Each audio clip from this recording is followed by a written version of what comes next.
This is a Film Stories original podcast. Love this podcast? Support this show through the Acast supporter feature. It's up to you how much you give, and there's no regular commitment. Just hit the link in the show description to support now. Explaining football to the friend who's just there for the nachos? Hard. Tailgating from home like a pro with snacks and drinks everyone will love? An easy win.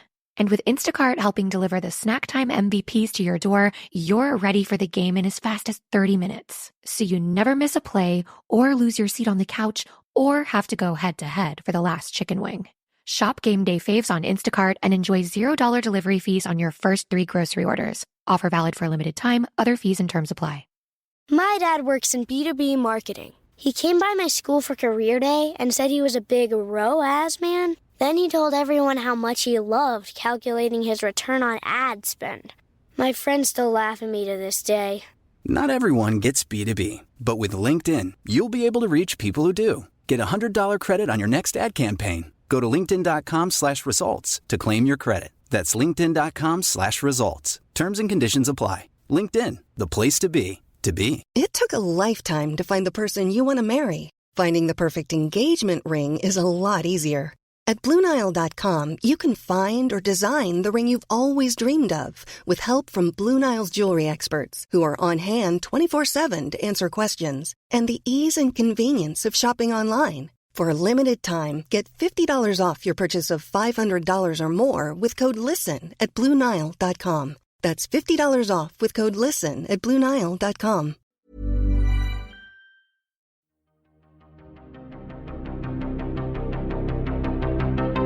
This is Writers on Film, the only podcast dedicated to books on cinema.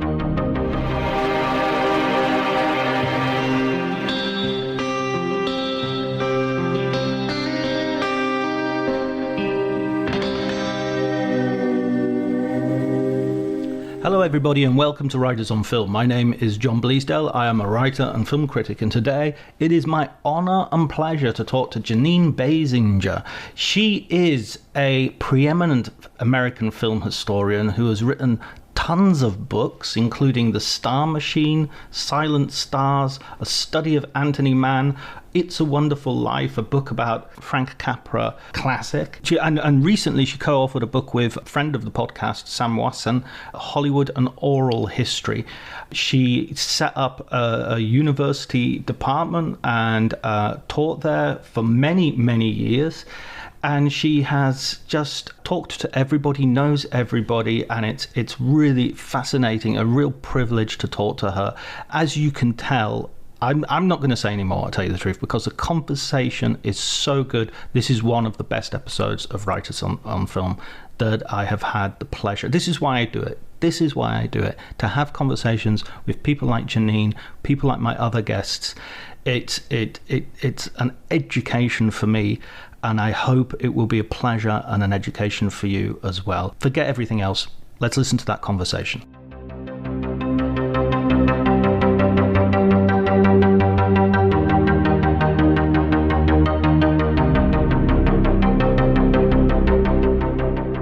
Thank you so much for doing this, Jeanine. My pleasure. Thank you for having me. Sam Wasson was very insistent. He said, you've got to get Jeanine on your podcast. He's very sweet.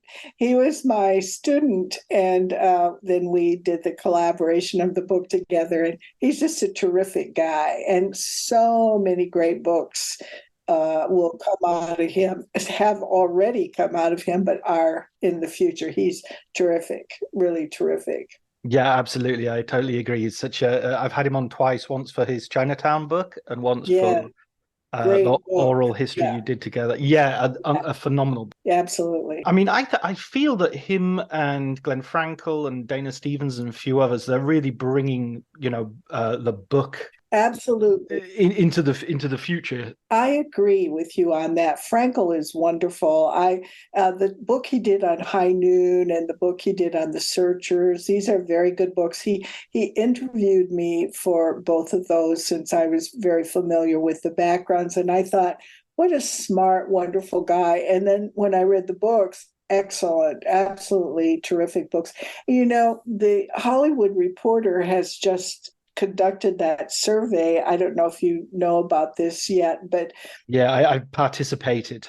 did you? Yeah. Great. I did too. I did too. Sam did.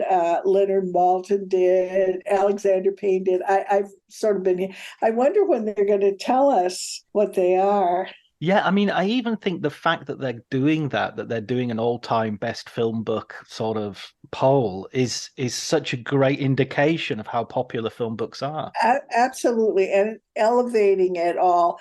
To have a book like Chinatown, we just didn't have books like that for many years. It was mostly sort of gossipy biographies of stars or somewhat inaccurate, oversimplified histories, repeating erroneous cliches like the jazz singers, the first sound film, that kind of thing. Now I think it's getting serious and people are bringing a really exciting personal point of view. Primary documents are available, which they didn't used to be at all. And now people can examine, that. And most of the people now are dead, so you can't interview them. Tragic as that is, it does free you from the anecdotal history that is largely self-serving by people. So, we're going in a good direction here, I think. Yeah, and also sort of the respect that you have to sort of take everyone very, very carefully. And once, I'm not sure if it was Philip Roth or Norman Mailer who said, when a writer enters a family, they have to die. It's it's a similar thing. What you have to get Definitely. over other people's sensitivities to write the facts. Yes, and it's hard. I mean, it can be difficult. I'm of an age that I was around for so many of the responses to films or the opinions people had, or I worked in a movie theater forever. And as an usher, I said it's the only job I was never promoted from, because I never wanted to be promoted, because I always wanted to watch the movie and watch it over and over and see how audiences responded. And I learned so much from that process. And so often people claim nobody liked this movie, and I'm like, what? Wait, this isn't right. Or it's interesting. The older you get, the more dubious history seems to you, because what you remember from your own life doesn't match what people are saying about an era you were alive in or defining it. For instance, I grew up in a small town in South Dakota in the 1950s, going to high school and college. The definition of the role of women and the attitude toward women that is given out generally for that era bears no relationship to my experience. And I'm thinking, well, did I grow up in the Twilight Zone? I mean, what's the deal here? Women worked. My mother worked full-time job. Women were necessary to the ongoing running of the community. And it's just odd, That's an aside probably, but No, I mean, I remember my mum working. I always wonder if it's a class thing as well, that people watch Mad Men and think, oh, the women are all housewives. And you're going, well, if you're middle class, yes, but if you're working class, everyone works. There's no, even the kids work. You were needed for the family coffers. But it's in America, we like to pretend we don't have a class issue. All you have to do is look at a movie like Mildred Pierce and, wait, we do have a class issue, but we always kind of deny it. But women of means also worked in my community. It's just interesting to me. We need more oral histories, and we need more personal accounts from people in different situations, in different eras, to sort of learn what was it really like for an individual to And to have those recorded, I think is very important. Can I ask, because you include the usher experience of being an usher in a cinema in The Star Machine, which I've recently Yes. read in preparation for this interview, and it's a Yes. wonderful book. Thank you. Oh, it's just an absolute joy. I was stopping and laughing and underlining things and quoting people. Thank you. Thank you so much. But nowadays we talk about the theatrical experience, and the people are often complaining about the quality of the theatrical experience in these days. What was the theatrical experience in the 1950s? Were crowds, were the theater goers well behaved, or was it a mix, or what was it like? It was a beautiful experience in my lifetime. I'm very old. I was born in 1936. I was a hardcore moviegoer by the age of 3. I could put my little seat down in a chair and sit there no matter what. And all through the 40s and into the 50s, heading toward the end where it began to change, it was a cathedral-like experience. Where I went to the movies, the theater was beautiful, scrupulously clean. The popcorn was being popped fresh and butter melted to put on it. The candy had just been brought in. It wasn't 3 years old. Everybody was courteous. The ushers were dressed up. The ticket taker was dressed up. The ticket seller was dressed up. And you entered it. You went on dates there. You went to events there. It was something special. You didn't have a lot of TV until you got to the 40s. You really had almost none. And you didn't have lots of other events in a typical small town. So the going to the movies was the thing. And it was a great experience. The sound systems were good. The projection quality was first rate. And of course, you still had nitrate film up to 1948 and over to 1952. They stopped using nitrate in 48, but they had nitrate in stock and were allowed to use it. So you had nitrate going about over to 52. And when you saw the movie on the screen in nitrate in this soft seat in this clean, quiet environment, you looked up and it was like you could take your hand and just run it down that screen, that silver screen, and you would have a pile of glittering, silver in your hand. Mm-hmm. It was great. And people were respectful, except, of course, when they weren't. Mostly they were respectful. They took the movie on its own terms. They let themselves be absorbed in it. That's the great glory of the American cinema of that period. It absorbed the viewer into its universe. But sometimes people were, rowdy. During the war, when in my community, I'm speaking for my community, when they would call, say, the Japanese by disparaging names or whatever, people booed that out. They did not appreciate that. And they began to be more participatory, other than the natural laughing or crying or screaming that you get in movies, sort of toward the end of the 40s and into the 50s. I remember very much the screening of Battleground in my hometown, which was the first major all-out combat film following the war. Nobody needed it in 1946, 47, 48, but 49 into 50, they brought Battleground. The audience was full of people who'd lived through the war, full of GIs who had returned, and they responded to that movie with a visceral feeling. And in the end, they cheered it. And I'd never really seen that before.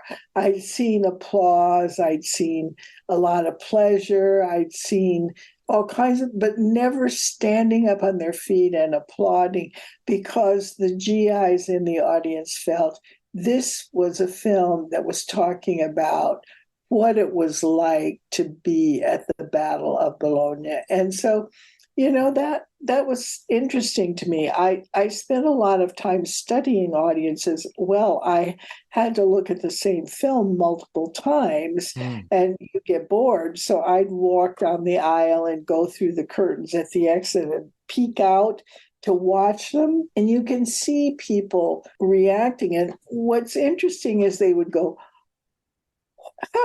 they were like an orchestra being conducted by the film. And that's where I first kind of learned that the director or the people, the group making the film had a goal in mind for the audience, that they were including the audience, directing the audience.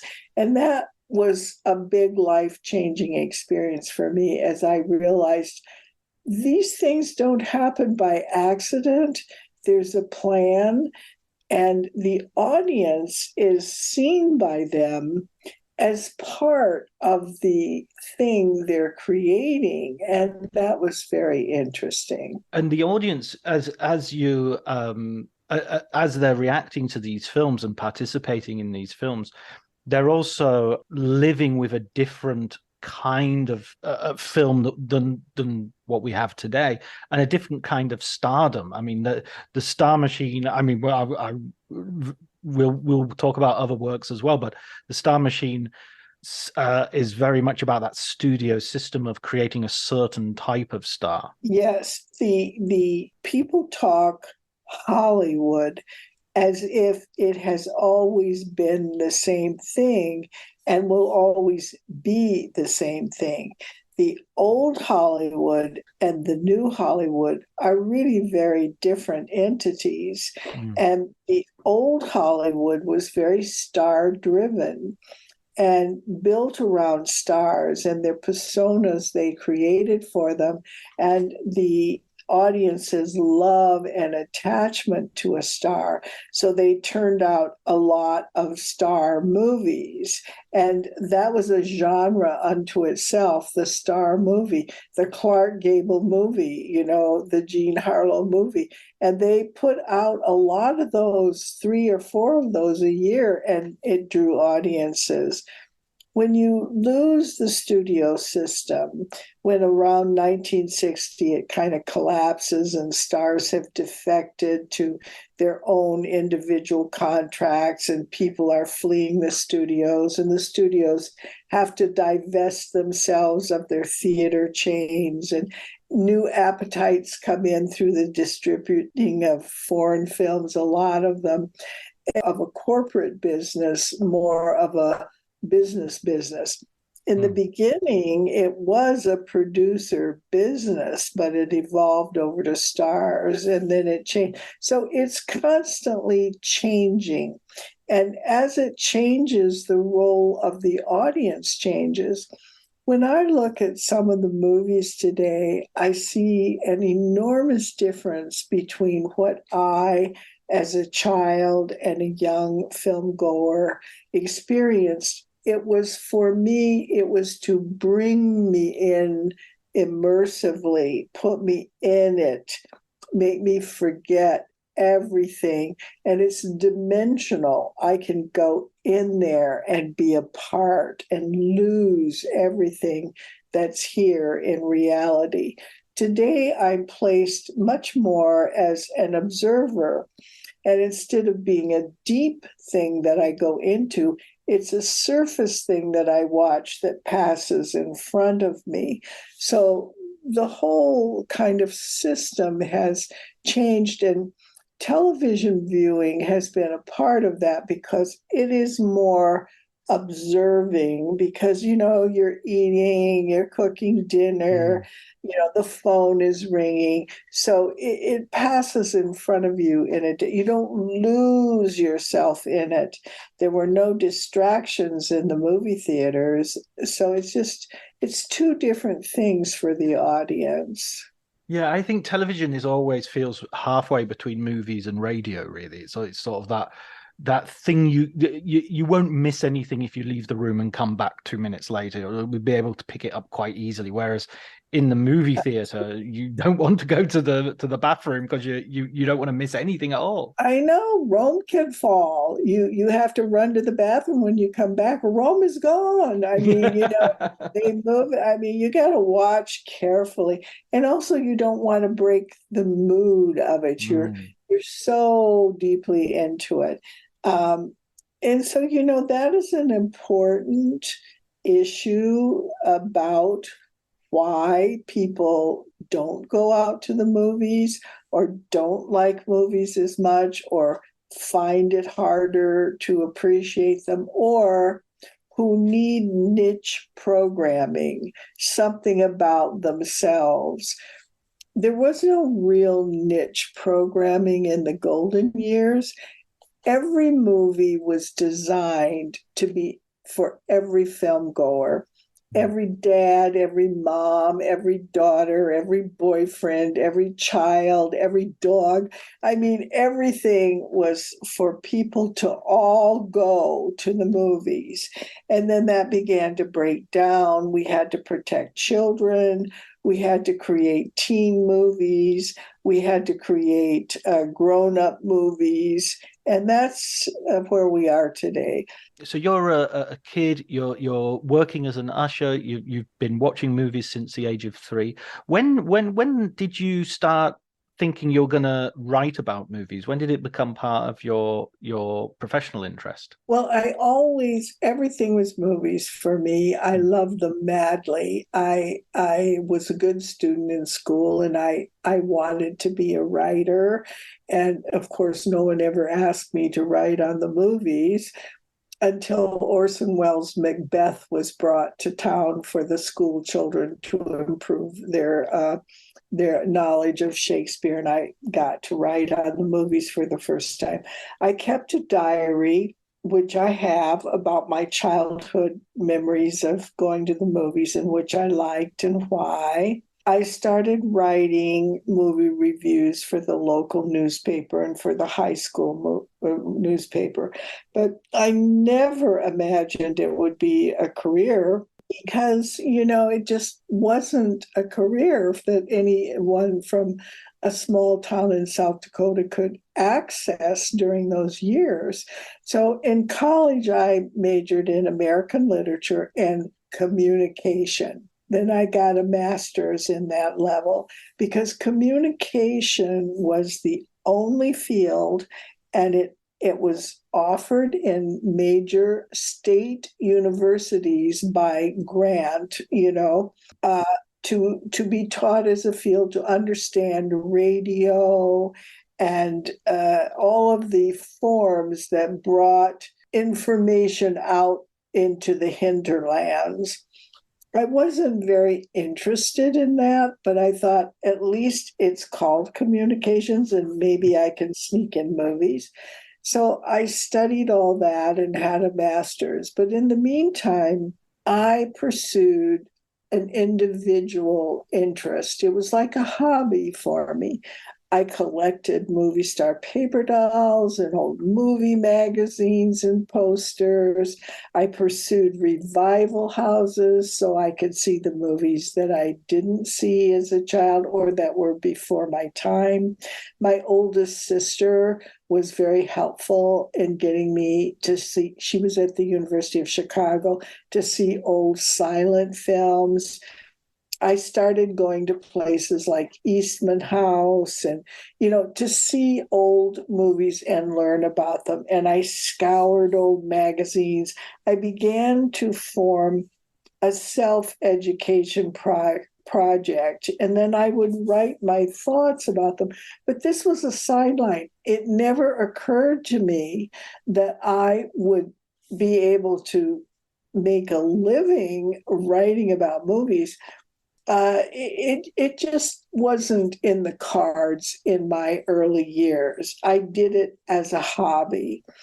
Then I saw a book My parents gave me for Christmas a book called The Movies by mainly Richard Griffith. And I thought, oh, you can write about this and sell that book in a store. I was quite interested in that. But still, I became a teacher, and I thought of myself as a teacher, but I was known for being someone who knew a lot about history because I'd read the files of the studios. I was in there on the ground floor. So someone, Ted Sinnott, just approached me and said, will you write a book for my pyramid series? And I'm like, well, I don't know. And he said, well, I pay you. And I thought, pay? I actually get pay. So I did it. And then people started approaching me to write program notes, to write book reviews, to do all kinds of things. And so I just began with that. And I wrote altogether 13 books to now, 6 of which were written in collaboration, really, with the famous editor Bob Gottlieb of Knopf, which was a great pleasure, a divine man. And we traveled around and had fun together. It was great. And I did 2 academic books to get tenure and to get promotion. And then I just did what I wanted. And in the meantime, once you get that olive out of the bottle, that first olive, your first book, it rolls out, everything comes rolling out. People come to you and ask you to do things. And I just started being, writing book reviews and articles and all kinds of things. I like to write, I love to write, but I never thought of myself as a writer. And I still don't, because I'm a teacher. My first primary job from which I made a living was as the Corwin Fuller Professor of Film Studies at Wesleyan University. And someone once challenged me in a public presentation about, well, why do you not call yourself a writer? And I'm like, well, I don't know. I just never thought of it, because other people do nothing but write on film and make a living from it. I had a big job that was building and creating a film major and structure and building a big building for it. And that took most of my time, and I just kind of wrote on the side. But truly, I'd been writing a long time. My local newspaper had me write a column called Teenage Topics. Never mind, I wasn't a teenager. I was 11, but my sisters were teenagers, so I could spy on them.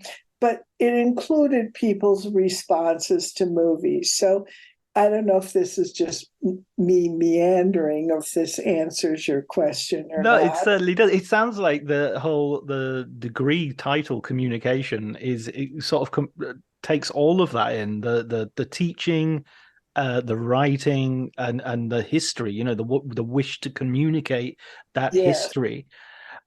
I'm interested as well in the fact that you're looking at this from Dakota, and you're looking at this as a child, and then you start the teaching and the writing, and you get the opportunity to go and talk to some of these people as a historian and interview them. What was that? Well, what must that have felt like? So being able to go behind the curtain, and see the Wizard of Oz, so to speak. Wonderful.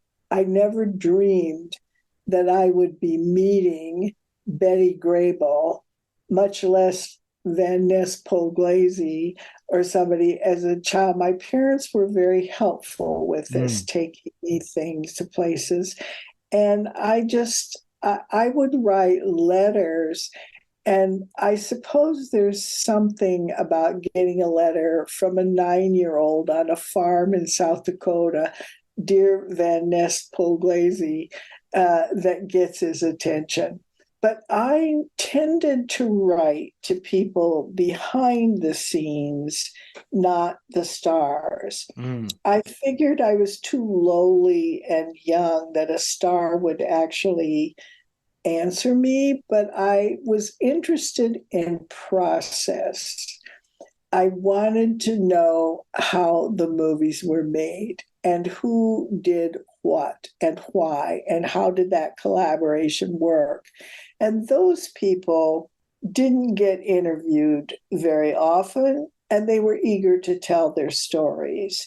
And so I began to get a lot of understanding, and they then would pass me over to the stars. And some people were enormously helpful.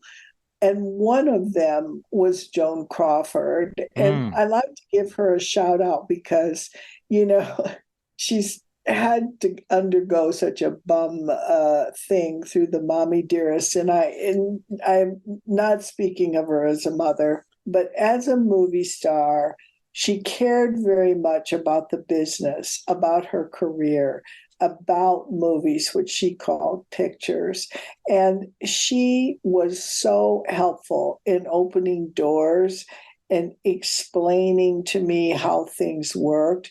And then once you become friends with a man like Frank Capra, very, very smart, very clear about things, explaining relationships and how things work.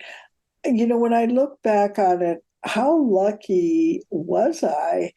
And it was all such an accident of just kind of like a hobby. And I was very fortunate. And of course, because I had looked at so many films and studied them and seen them multiple times, I could ask questions that they were interested in answering. And then I just started writing. It's one of those things that sometimes someone is born, I will be a writer on film. And then they do it. I was kind of like, I will be at every movie that comes to town. And that was kind of the range of my plan, except that I loved the thing so much that I started saving. And when I was working in the movie theater, I would learn to save the posters or, it's just, I don't know, it's just kind of like a happy accident, really. Yeah. I love the quote that you have when you interview Joan Crawford and you ask her about people being late. And she goes, well, I don't understand. What do you mean? Well, what if someone is late to the set or somebody, it's like, it's never happened. Why would that happen? Why would someone be late? That never happens. And it's just such a beautiful moment. It is. And of course, she was never late, and most people weren't. One of the things I always tried to get across to my students about the past and also about the future, if they're going into the business, you're not going to be late. You're not going to have excuses. You're not going to say, oh, I forgot to bring that prop. The business is tough, and it runs on money being spent, and it's got to function the way it needs to function. You have to be on time. You have to have done everything you were asked to do and more. And if they ask you to go do a laundry run for them, you got to do it. And I think that's hard for young people today. It seems I get complaints from professionals who about this all the time, that students aren't willing to start at the bottom. They aren't willing to do all the little things you have to do. And they don't respect the absolutely rigid hierarchy of work. They have fun making movies, but they don't cut corners.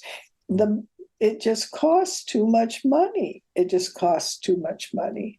Yeah, you learn your lines, you hit your marks, you try not to bump into the furniture. Absolutely correct.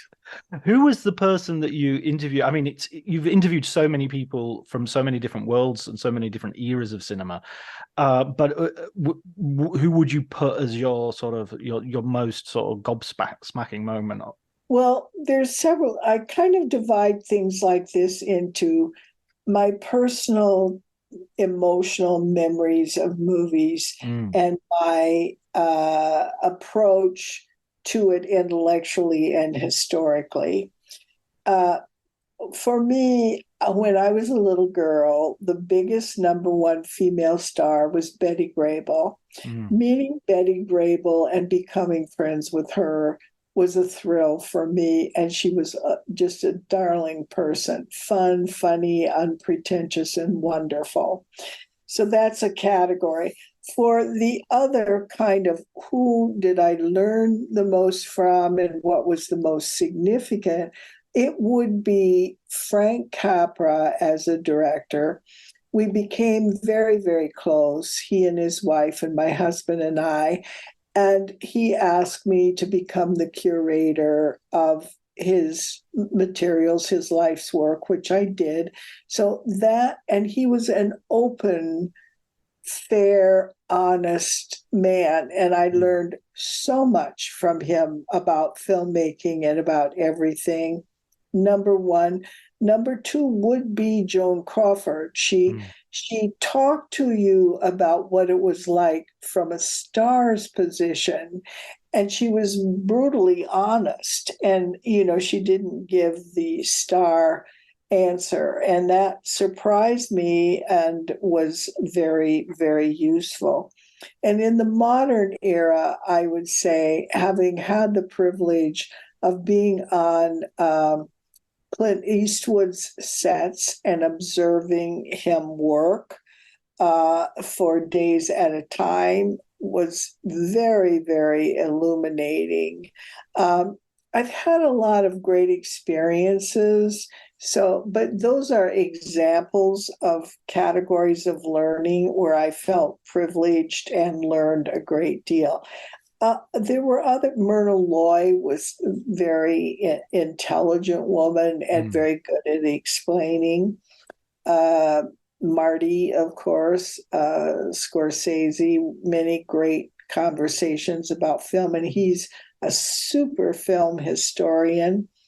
Alexander Payne, a young director, is a devoted film historian. Great.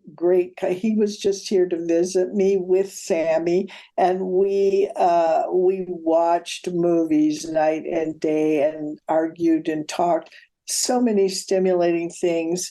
Setting aside the famous people, teaching for decades a group of very smart students at my university was also a great learning experience.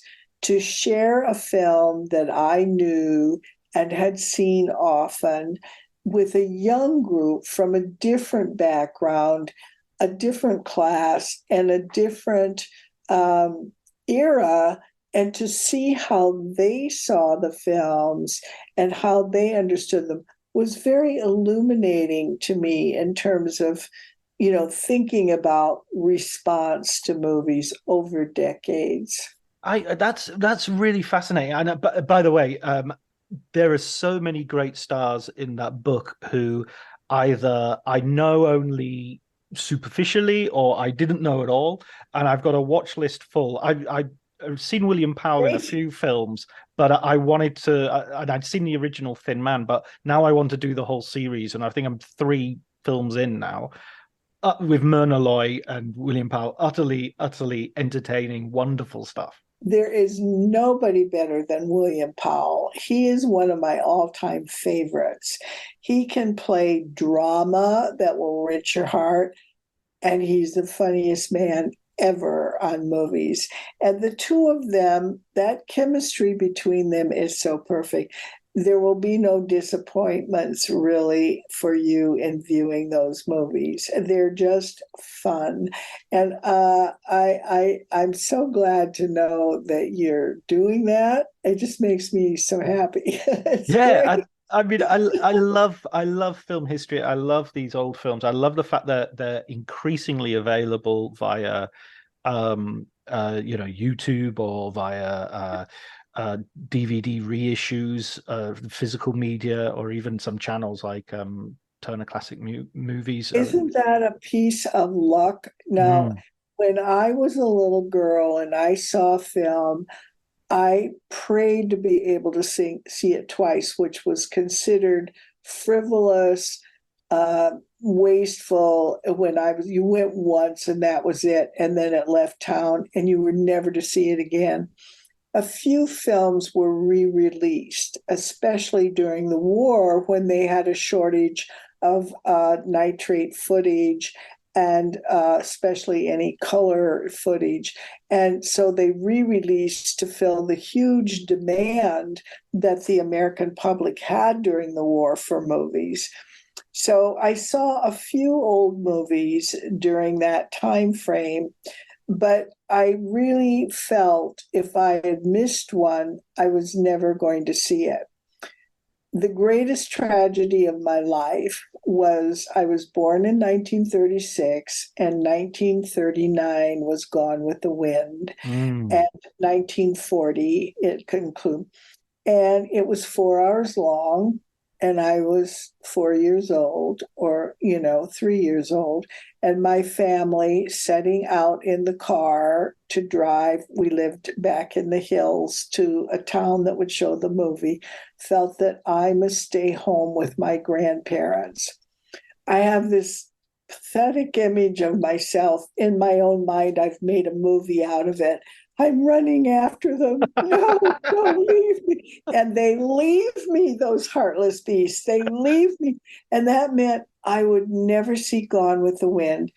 And I would pore over pictures of Gone with the Wind in books. And I would beg my sisters who were older, tell me about it, tell me about it. So I just kind of feel like my career has really been a search to see Gone with the Wind, which now every time I turn on the TV, there it is. And of course, I finally saw it in a theater when it was re-released. But when something left town, it was gone. It was gone. I hate to fly. I flew in a single engine plane with a pilot who was wearing cowboy boots and drinking whiskey over the Rockies to get to a town that was showing Citizen Kane, because I thought, I, in my lifetime, will never see Citizen Kane if I don't do this. And now, again, I own Citizen Kane. You never know, right? You just never know. I've got about 4 different copies on 4 different formats of that film. There you go. But it was a different, and they meant so much to you. And if you were, you wanted to see everything, and now we have such easy accessibility. I used to have students who would come and say, who's Ernst Lubitsch? Now they come and they have a backpack and they say, look, I've got all of Ernst Lubitsch DVDs. I mean, it just like, you never know what's going to happen, but the wonderful accessibility, free for much of it, of these old films is just so wonderful for us. Wonderful. I came to film via literature, and so I Explaining football to the friend who's just there for the nachos? Hard. Tailgating from home like a pro with snacks and drinks everyone will love? An easy win. And with Instacart helping deliver the snack time MVPs to your door, you're ready for the game in as fast as 30 minutes. So you never miss a play or lose your seat on the couch or have to go head-to-head for the last chicken wing. Shop game day faves on Instacart and enjoy $0 delivery fees on your first 3 grocery orders. Offer valid for a limited time. Other fees and terms apply. My dad works in B2B marketing. He came by my school for career day and said he was a big ROAS man. Then he told everyone how much he loved calculating his return on ad spend. My friends still laugh at me to this day. Not everyone gets B2B, but with LinkedIn, you'll be able to reach people who do. Get a $100 credit on your next ad campaign. Go to linkedin.com/results to claim your credit. That's linkedin.com/results. Terms and conditions apply. LinkedIn, the place to be, to be. literature at university, and I mean, I was studying in the 1990s, but even then, the idea of studying film was considered a little bit sort of, you've taken an Yes. easy path. There was a bit of snobbishness Oh, to it. yes. Oh, don't get me started. But one thing I think when I look at film history now, or not necessarily film history, but some people's attitudes towards films, is that there's an discomfort with sort of certain aspects of what attitudes were like back then, and films reflect that. And so there's talk of like, oh, how could we watch Birth of a Nation nowadays? Considering what it is showing, considering what it's the politics and the ideology that involved. I personally, I don't want to say personally what I think. I just wanted to hear what's your take because you can't, as a teacher, you must have to address this quite frequently. Yes, I'm retired now, of course, but yes, you had to become more sensitive to how people would be seeing things that you had seen and perhaps been aware of the problems, but it didn't overwhelm the film for you. Right. So we have to give trigger alerts. We have to talk about the insensitivity of attitudes toward race, toward diversity of any kind. I personally feel we cannot pretend that we weren't who we were. We cannot pretend that we don't have this history. Some people deny the Holocaust, and we need to look at the photos. We need to look at the documents. We need to look at the truth in order to know who we can be, how horrible we can be, or to remind ourselves there's unfairness, there's inequality, there's evil in the world. I think we need to look at the films as they were, not endorse them, but the attitudes, but learn that those attitudes were there. And film is one of our most dynamic and important teaching tools in this regard. It's one thing to read on a page in the book, it was bad and it was unfair, and that's powerful. But seeing photographed images of it in documentaries, or seeing it casually thrown on the floor as you walk past it in what was a movie for entertainment, has a more powerful and lasting effect. So I believe in showing things with proper introduction and like that. I'm sorry, the phone is ringing. Somebody will get it. So I just think we have to do that. And also, I'm a sort of a historical purist. I mean, are we going to lie to ourselves? Are we going to rewrite our history? Are we going to deny truth? I mean, how is this going to be a good idea? Don't you agree, really? I mean, I don't know. Oh, absolutely. I used to have a professor called Mr. Brian Nellist, and he used to say, John, life is wider than argument. And I think that's true of art as well. Art is wider than argument. We can argue about stuff and say things like, well, I saw it in your book and the way you're dealing with this classic cinema. You can say, oh, this is so sexist. These women, always have to go back to the home. But you don't remember them as being back in the home. You remember Betty Davis and Joan Crawford and all the rest of it as being powerful, transgressive figures, no matter what the happy ending might resolve. So even the films themselves, which apparently do a very simple ideological thing, in reality do something much more complicated. I really agree. And I love that wider than argument. I wrote it down. That's fabulous. A great quote. And I'm glad you shared it. I wrote a book on the woman's film called A Woman's View. And what is important, what one realizes is these movies existed, the women's film, to to take the margin away, to take the marginalized woman and put her in the center of the universe, the center of the story. Everything happens because of her. And because the women can't, there's no story if she sits around the house baking pie. You have a wide history in America of women flying airplanes, editing magazines, performing high-level surgery, even being the president. I mean, and what you see is that if you're a little girl, as I was, and you go to those movies and you see women dominating and doing things and out in the world, that's your idea of what adult life is going to be. And those movies helped to make the changes that we have today. I also feel that I've spent my whole life looking at movies, and I've seen 1,000. I got to tell you, most people teaching movies, writing about movies, have a very small list of movies they work from. And they're movies like Citizen Kane and The Searchers, wonderful movies, but that's what they work with. But, how about going out and seeing Mandalay with Kay Francis, directed by Michael Curtiz? You know what? You're going to learn a lot about the attitude of women in the movies. And so, they aren't they're selecting movies.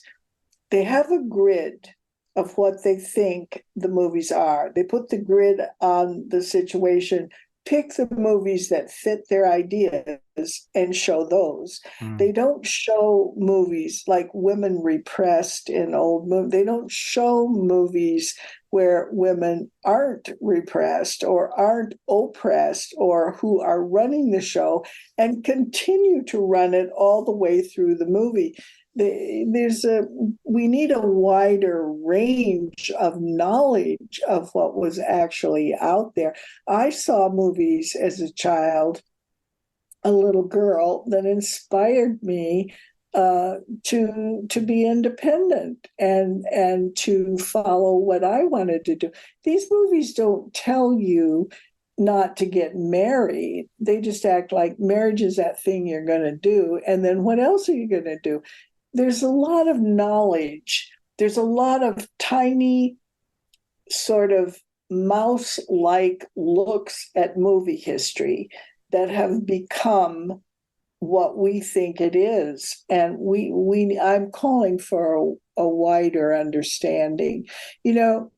People like the big stars, the women like Crawford, like Bette Davis, like Olivia de Havilland that I talked to, they have a very strong portrait of where they were restricted and where they weren't and how they handled it.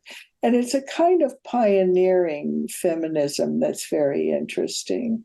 Yeah, absolutely. I mean, I remember, I love Casablanca, as I think it's a very controversial choice of mine, but I stick by it. It's a great movie. Good for you. Good for you. No, I'm joking. It's not controversial at all. It's the most middle-brow idea. Well, no, but it is in some circles, because people say that old thing, I mean, they just do that. They want to be different, and, beautiful movie representing the best of the studio system in every way. Absolutely. And I love Michael Curtiz, and I love Mildred Pierce and all those other. And then I watched the Santa Fe Trail, and I thought, oh no, this defeats my thesis of look at this amazingly inclusive, wonderful sort of director who's made this film of Casablanca with all these immigrants. And then Santa Fe Trail is like, oh, it's a horrible sort of revisionist, the Civil War was a bad thing because the blacks were being looked after as slaves. I mean, it's happening again in Florida now, I suppose, but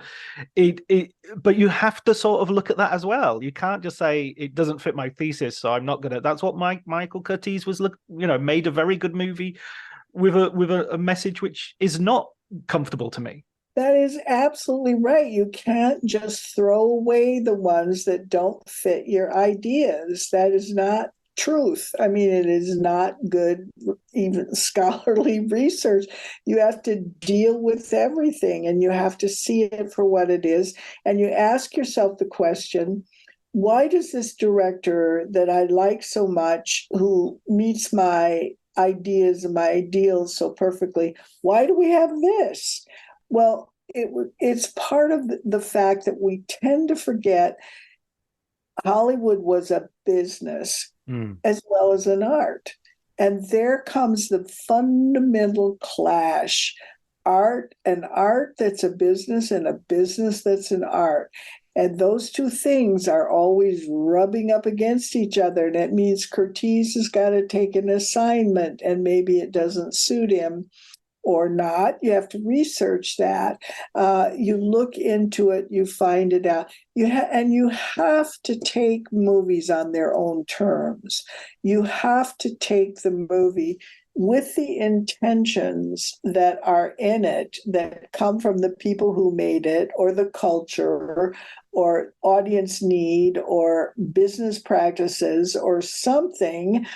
And you compare them analytically, and you learn, and you go, but you want things to be perfect, but they're not, because we're not perfect. America isn't perfect. Our history isn't perfect. I mean, there you go, right? Well, one of the other things that I was thinking about on reading your book is this idea of the star machine. You know, it's sort of like they've got the factory, they bring you in as a young person, yes, and they train you, and you do this, you do that, and sort of Clint Eastwood was sort of like maybe one of the last of that school to go through a part of that process. But then, if everybody arrives in the same way, in to some degree, they all leave differently, and there's such a weird range of how people leave. Some sort of have huge long careers. Some, one of your stars has this wonderful thing where she just goes, you know what, I've had enough. And she goes and lives in France, and it's just like, and then you describe what hard work it was to be a star, and so how rational that idea was of just going, I'm tired of getting up at 6 o'clock in the morning and, getting to bed at 3 o'clock at night. Yeah, and being told what to wear, being told who you could marry, being told you can't have a child now, being told, I mean, it's tricky. And well, it's a human thing. Some people wanted to be stars and would die for it, like Betty Davis. Some people did not want to be stars, dutifully carried it out and found, wait, I don't want this, like Deanna Durbin that you referred to. Some crumbled under the pressures, like a Marilyn Monroe or a Judy Garland, although her problems predated even her becoming a star. But you have different stories, and people respond to the machine in different ways. And of course, the business made mistakes. They picked people they thought could be stars, and the public didn't take to them. Some took a long time to develop, and others a short time. But there was never any success without hard work, sacrifice of time with loved ones, willingness to become the person or the persona that the studio could sell, cooperating with a very ferocious and demanding business system. But these people lived better. If you think about women who came from families where there was no father, no financial security, someone like a Norma Shearer or Joan Crawford in the old days supported all their families. Mary Pickford did too. I mean, these were pioneer career women working, they were our first real entrepreneurial women. And to say that they didn't have any kind of control. They had the control they could exert, and they learned how to do that. And, they pioneered that, which was good. Like Clint, he got a report card from Universal. I have his report cards.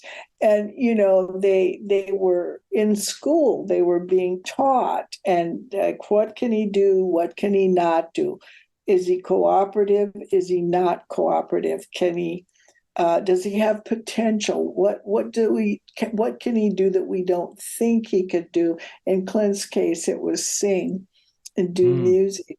And the conclusion on Clint's post on his card was, he's a very nice boy. I always like that. He's a very nice boy. But they saw people and they tried to turn them into stars, and they had a plan of what that meant. But, when you think of what a crapshoot that would be, accidents had to happen. The public had to pick up on them in a role. Oh, I don't like Jean Harlow as the wealthy girl.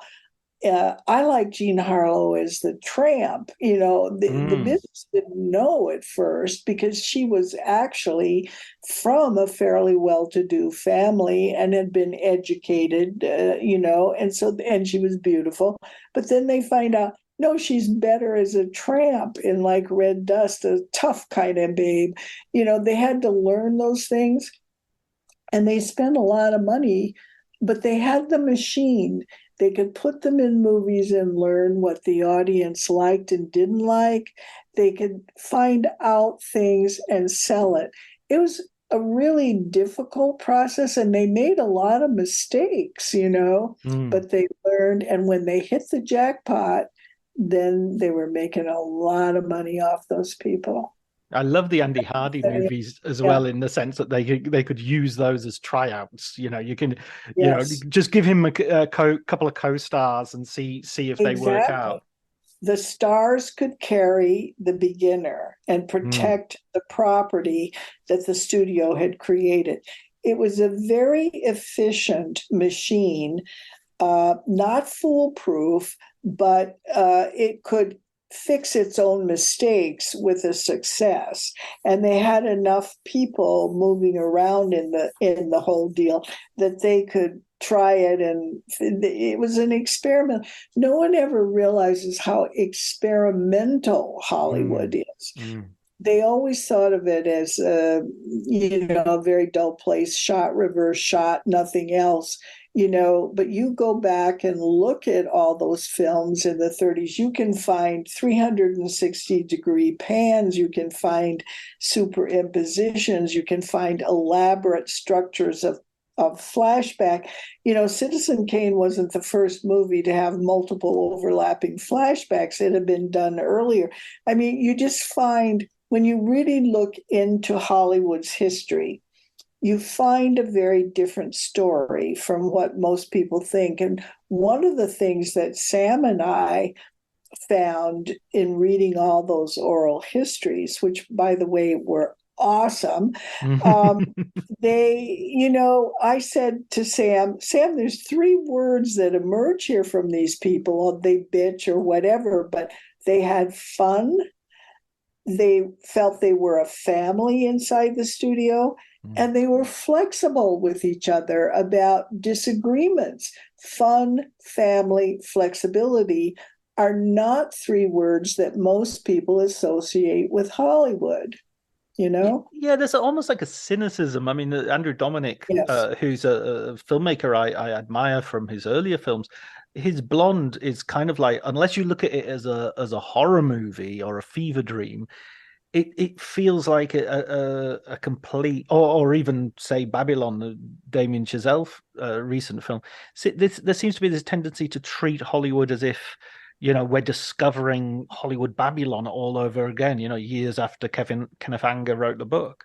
Yeah, we're discovering someone who wasn't really there much. His fantasy version of what he thought Hollywood was all over again. Sam and I talked about this a lot when we were doing our book. The Hollywood as a trash pit, Hollywood as a sin capital, Hollywood as this ugly, venal place. Nobody's thinking that there weren't elements there that you might feel questioned about, but let me come and ask me about where I grew up, ask me about my high school, ask me about my, what you have things any place where there are human beings. But Hollywood had glamour, it had money, it had beauty. It created desire and in people. And when you have that element, there's always some people who want to tear it down or make it, or wallow in what is conceived to be its badness. Hollywood was a community of people who bought groceries, voted, got married, God knows multiple times often, and went home at night. Look, in the days of the studio system, stars worked 6 days a week. They only had Sunday off.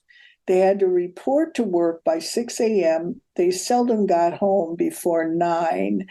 And they had to study for the next. I mean, these were hardworking people who didn't have a lot of time to fool around, which doesn't mean that some of them did fool around. But, the hatred of Hollywood, or the desire to make Hollywood ugly. Hollywood is one of America's best things, I mean, it's a heck of a lot more decent than Congress. Nobody wants to know about that. But the thing is that I like people, what we noticed over and over in reading the oral histories was that the older people who had been working in Hollywood all along were beginning to say, the books were starting to get written in the 60s, and they were saying, wait a minute, these people weren't there. I never heard of this guy. He's never even been in Hollywood. Who are these people who are doing this? And where does it come from? I don't know. Babylon, to me, forgive me, anybody who loved it or the people who made it. I know how hard it is to make a film. I respect that. But that was like a joke. Yeah, I there was one good scene in it, and it was Brad Pitt talking to the gossip columnist, and it was just two people in a room, and it was the only bit that was like felt honest and felt real. The rest of it just felt like shambolic spectacle to me. Do we need that? I don't know. Anyway, excuse me. No, absolutely. But final question, because I know I'm coming to the end of my time here, but I also think that there's much more continuity than, of course, the business machine, the way studios work has changed. Now we're in the middle of a strike, but then again, we had strikes at the beginning, and we had strikes that created the Oscars come from a strike. Right.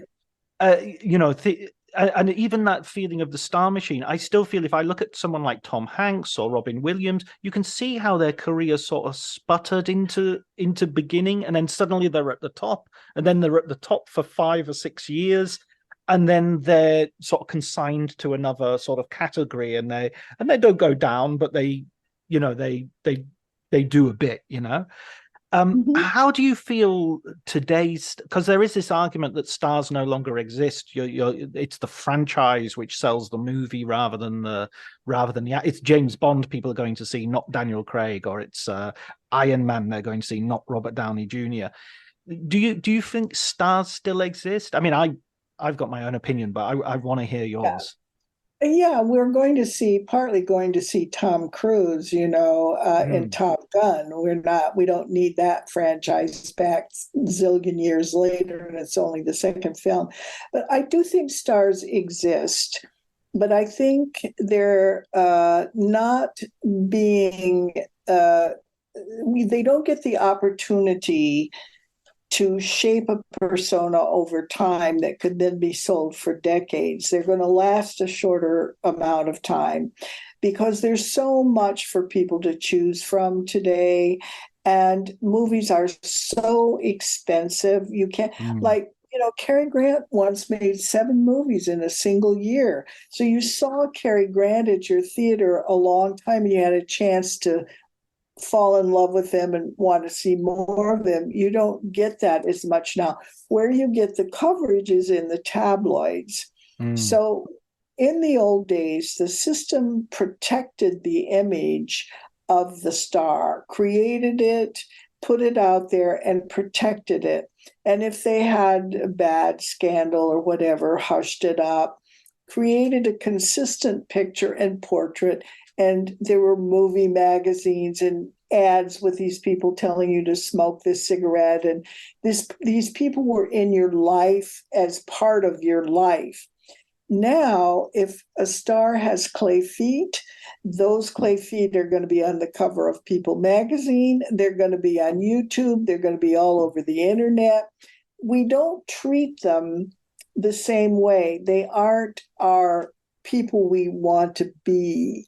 We might envy them, but it's whether they entertain us or not. And we get tired of them very fast. Stars exist, but we kill them faster. And we're there, and they are less interesting. Perhaps this is a function of my age, but don't all the women often look alike? And there was a period of time where they were all named Meg, and I just get, and they're Amy's and Ellen's, and I just get all confused. They all seem alike to me. They aren't as distinctive. This may just be me as an old person, but stars are not protected. They aren't made into somebody who is a star. They're just kind of people, and they want to make different kinds of stuff, and some of it's good. And it can't come out as often because it takes longer to make these elaborate, expensive movies. So I do think we have stars. I'm a person who believes we'll always have stars. You might want to see somebody you don't know and they seem more believable in a small indie movie, and that's fine. But if you're going to be a moviegoer, you look to see what's the genre, what's the star. And when I say genre, I don't mean franchise. When I'm going to go, when people are going to go to the movies or look at movies, we just had a whole bunch of people here for the week, and we spent the whole time watching movies. How do we do it? Let's find a screwball comedy. Well, who do you like? Well, let's find a Carol Lombard. They're always asking, or they're saying, I love Brad Pitt. Let's find a Brad Pitt movie. Let's find one of his funny ones. The moviegoer goes for genre and star today in the same way it always did. Yeah. Am I crazy? Don't they? Remember, I'm older, so my habits have changed, and you need a young person to give me a rebuttal. No, I see absolutely what you mean. I think we're desperately searching for stars. I think, Yes. Everybody sees Timothée Chalamet, and we kind of almost jumping on him before he's even, he makes sort of like one great movie, and we're like, yes, he's the guy. Let's do him. And yeah, he sort of has to do his growing up afterwards, and right. And he may not have the star power that we thought because we saw him in one movie. The great thing about the old days was when we saw him and what we thought he meant, he could then be put in vehicle after vehicle after vehicle designed for him to develop that idea, to create that bond with us as that character. But actors don't want to do that anymore, and they can't do it as fast. By the way, I wouldn't miss him if he went away. Oh, well, yeah, I love him. I think he's great, and I love him. Do? I think. Take a second I'll look. take him. I'll take him as a star. I'll take him as a star, definitely. I'll take Brad Pitt as a star. I will too. Who else of the young people will we take? I mean, Brad Pitt's no longer young, I'm afraid. No, I was going to say, notice I've already got old people. Yeah. Of the young ones, I don't know. I don't know. Who do you like? Who would be? I mean, again, Amy Adams, but she's well, Jennifer Lawrence, but again, she's sort of. Definitely. Yeah, she's But getting Jennifer older. Lawrence is definitely, someone I want to see more of. And I completely agree. I would go to see her play Anne of Green Gables. I mean, she is a star and yeah, a very good actress. yeah. And again, we sort of saw her at the beginning in a sort of low key indie movie, Winter's Bone, and thought, wow, who is this girl? She's amazing. Is she even an actress? This is amazing. And then Exactly. she could do the star thing as well. That was what was great. You could pull her out of the, she was so great in that movie.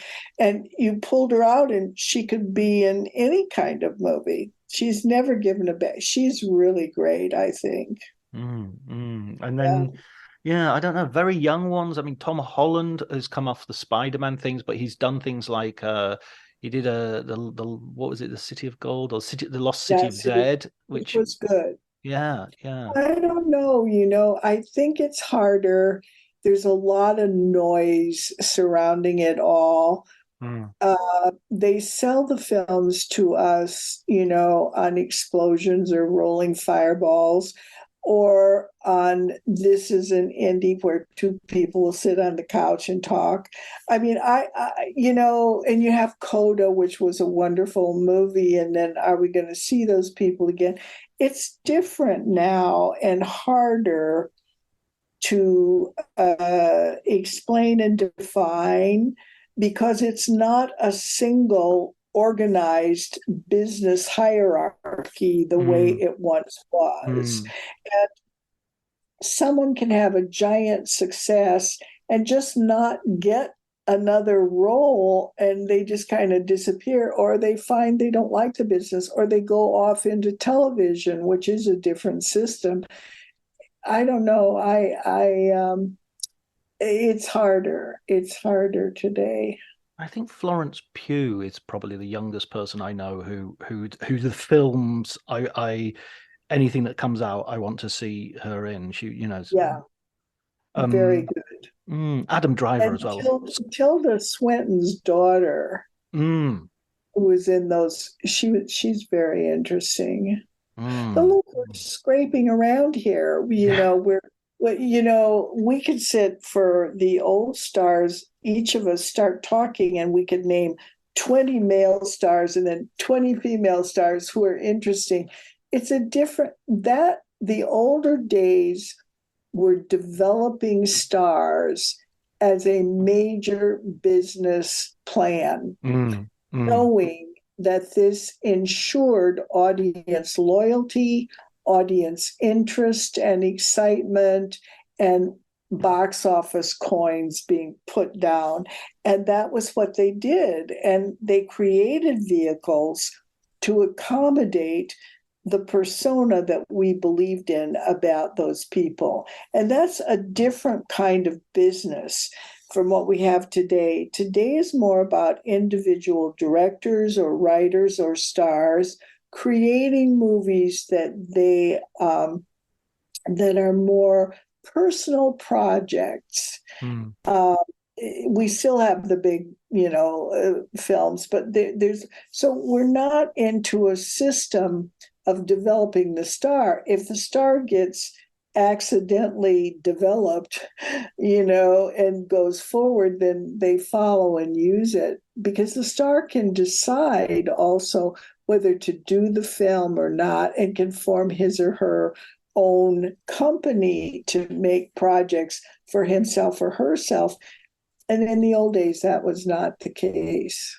I was just It's, thinking actually about Barbie and Oppenheimer, Barbie Heimer, yeah, and Barbenheimer, in a way that's to exactly those things you're talking about, where Margot Robbie has her own company as a co-producer on that, right? or just a producer, I think, on that.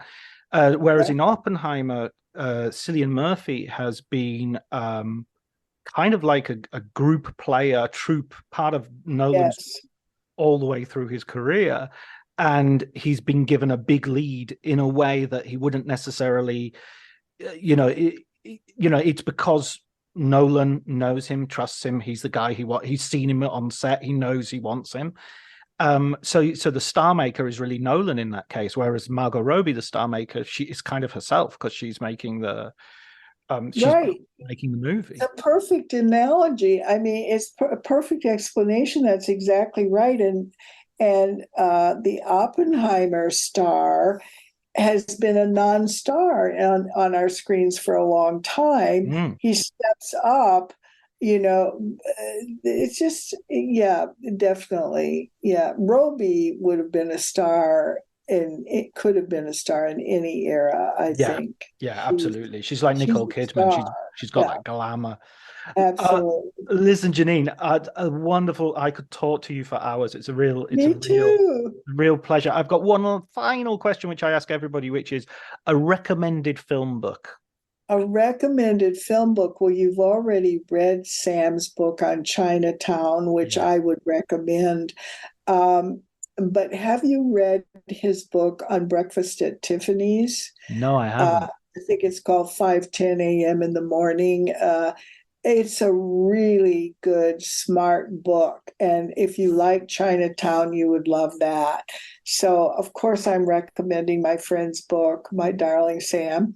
And there's, for a film as film book, I have all my life liked V.F. Perkins's book, Film as Film.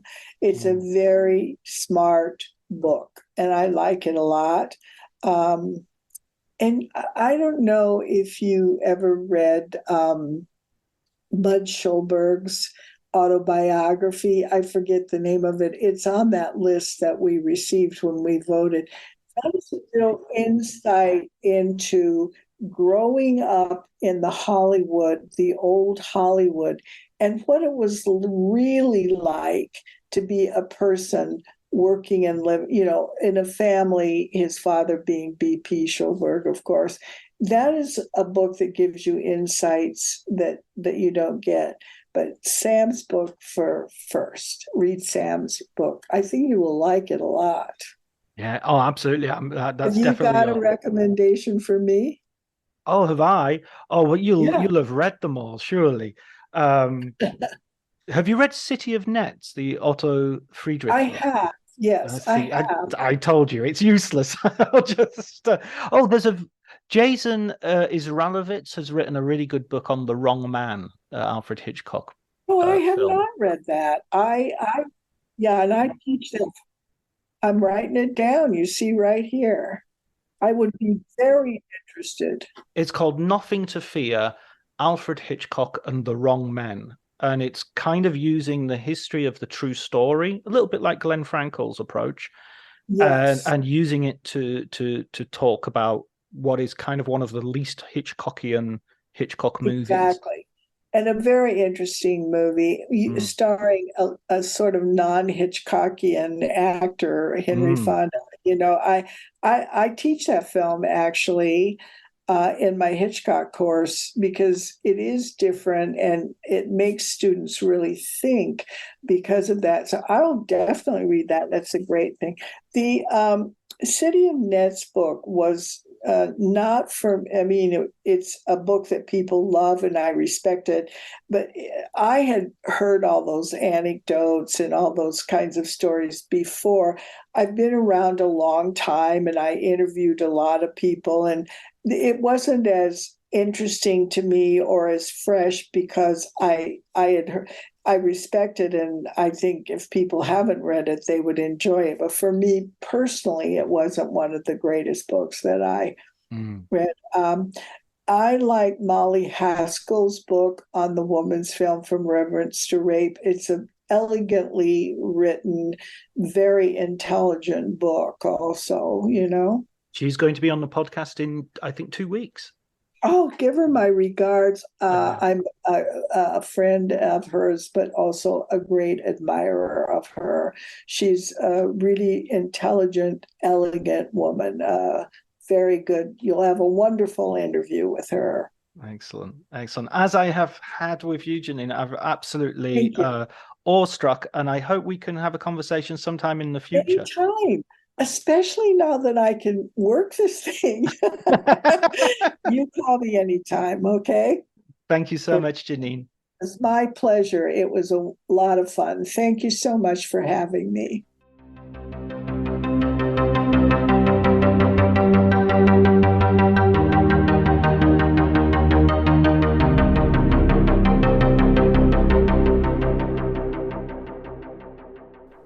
So that was my conversation with Jeanine Basinger. It was a real, I mean, I don't think I was overselling it, right? I don't think I was overselling it. Hopefully she will come back and talk about some of her other books. She's got so many. She's got, I don't know how many books, well over 10 books. And I've only just scraped the surface. So I'd love to have her back and to talk about some of those specific subjects. She's just got so many stories, such a brilliant point of view, and so amazing. Anyway, I hope you enjoyed it. I think I can rest easy that you did. Thanks go to Elliot Atkins for the music, Ali Harwood for the art, and thank you, listener. By the way, next few guests coming up, we've got some crackers. So I hope you will tune in. Until then, take care.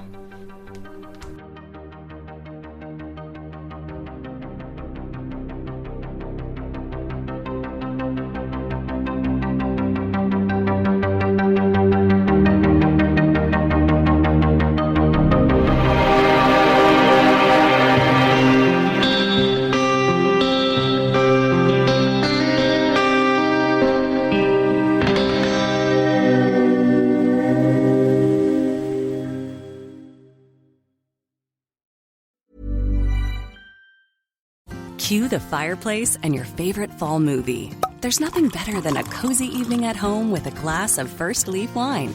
First Leaf is a personalized wine club that delivers right to your door. Sounds magical, right? They get to know your favorite tasting notes, which varietals you enjoy, and whether you prefer sweet or dry wines. So in every shipment, you get bottles tailored to your unique palate. Go to tryfirstleaf.com/fall to get your first 6 wines for just $44.95 with free shipping. This episode is brought to you by Progressive Insurance. Fiscally responsible, financial geniuses, monetary magicians. These are things people say about drivers who switch their car insurance to Progressive and save hundreds. Visit Progressive.com to see if you could save. Progressive Casualty Insurance Company and Affiliates. Potential savings will vary, not available in all states or situations. My dad works in B2B marketing. He came by my school for career day and said he was a big ROAS man. Then he told everyone how much he loved calculating his return on ad spend. My friends still laugh at me to this day. Not everyone gets B2B, but with LinkedIn, you'll be able to reach people who do. Get a $100 credit on your next ad campaign. Go to linkedin.com/results to claim your credit. That's linkedin.com/results. Terms and conditions apply. LinkedIn, the place to be, to be.